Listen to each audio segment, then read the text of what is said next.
जय श्री कृष्णा भक्तों, स्वागत है आपका श्रीमद् भगवद गीता ज्ञान की एक नई श्रृंखला श्रीमद् भगवद गीता ज्ञान अध्याय 6 में श्री भगवान वाच, जो मनुष्य कर्म फलना चाहता हुआ योग्य कर्म करता है वह सन्यासी और योगी दोनों है। जब मनुष्य ना तो इंद्रियों के भोगों में आसक्त होता है और ना कर्मों में, उस समय सब संकल्पों का त्यागी पुरुष योगारूढ़ कहता है। यह जीवात्मा स्वयं अपना मित्र शत्रु है। जिसने अपने मन और इंद्रियों सहित शरीर को जीत लिया है वह अपना स्वयं मित्र है, और जिसने नहीं जीता वह आप ही शत्रु है।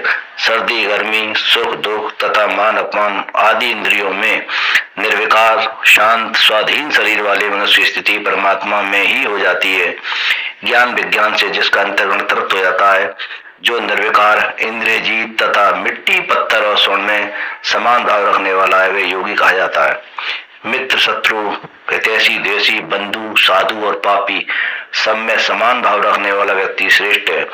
शुद्ध भूमि पर कुशा, उस पर वृक्षशाला, उस पर वस्त्र, ऐसे स्थिर आसन को जो ना बहुत ऊंचा हो ना बहुत नीचा बिछावे, उस आसन पर बैठकर मन को एकाग्र करके चित्त और इंद्रियों की क्रियाओं को बस में किए हुए आत्मा की शुद्धि के लिए योग अभ्यास करे।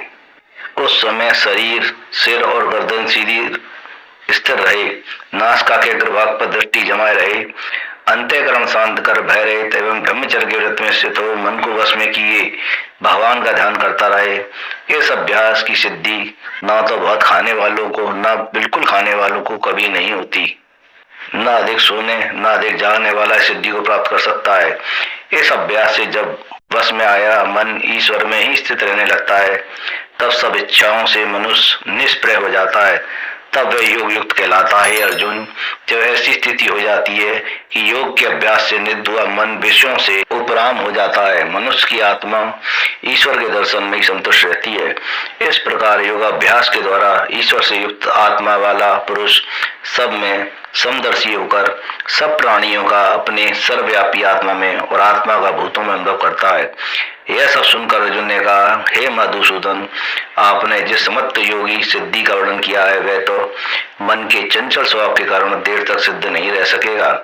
कृष्ण भगवान ने इसको उत्तर में कहा, हे महाभाव, निसंदेह मन चंचल है और कठिनता से वश में आने वाला है, परंतु अभ्यास और वैराग्य से वश में आ जाता है। अर्जुन ने फिर कहा, जो मनुष्य योग का अभ्यास न करते हुए मन को वश में न रख सके वह योग सिद्धि तक न पहुंचकर किस गति को प्राप्त होता है। हे कृष्ण, मेरा संशय आप ही मिटा सकते हैं और दूसरा कोई व्यक्ति नहीं। भगवान ने कहा, हे अर्जुन, ऐसे पुरुष को इस लोक और परलोक दोनों में स्थान है। हे प्यारे, शुभ कर्म करने वाले की कभी दुर्गति नहीं होती। योग भ्रष्ट पुरुष लोकों में वर्षों निवास कर शुद्ध आचरण वाले श्रीमान पुरुषों के घर में जन्म लेता है। वह पूर्व जन्म में योग भ्रष्ट पुरुष संस्कारों के कारण स्वतः योग सिद्धि के मार्ग में चलता है। योग के इस जिज्ञासु को उपदेश की आवश्यकता नहीं होती। इस प्रकार प्रयत्न से यत्न करने पर पाप से रहित हो योगी बनता है। सिद्धि प्राप्त होने पर ईश्वर के स्वरूप में लीन होता है। हे अर्जुन, योगी पुरुष तपस्वी ज्ञानी और सकाम कर्मों के कर्ताओं से अधिक श्रेष्ठ है। अतः तू योगी बन।